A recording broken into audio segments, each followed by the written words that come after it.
So when talking about entropy in general chemistry, everyone loves to use the example of a clean room versus a messy room. That your room is naturally going to go from clean to messy, and it's going to take energy to go and make it clean again.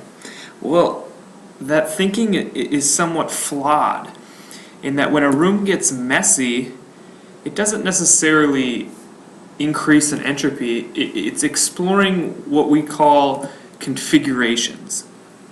Now, when we look at a clean room versus a messy room, is there a statistical chance that that room could go from clean to messy to clean again without you really doing anything specific to clean it and purposely make it clean again? Statistically, yeah, there is a chance, and that's where this thought of how disorder is always increasing is somewhat miscued. So when we look at entropy and what it is, and we look at the math behind entropy, entropy equals K, L, and W, and the one we care about is W. And W equals the number of configurations. Well, what is a configuration? And we're going to use two different analogies to talk about it. First, we're going to use a simple one, talking about a desk. So if we're in a classroom, a configuration would simply be if a person was sitting in one desk, another person was sitting in another desk, and they moved to different desks. They're in a different configuration than when they were before. It's really as simple as that.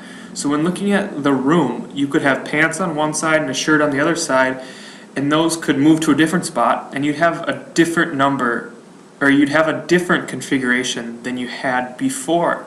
So that's what a configuration is. So the key behind entropy is simply that the number of explored configurations is always increasing. You have pants on one side, your shirt on the other side, and it moves to a different configuration. That's another configuration that's been explored. It's always increasing. So entropy isn't really about how much disorder there is, even though that's a good way to think about it, but it's not entirely accurate. It has a lot more to do with configurations that can be explored.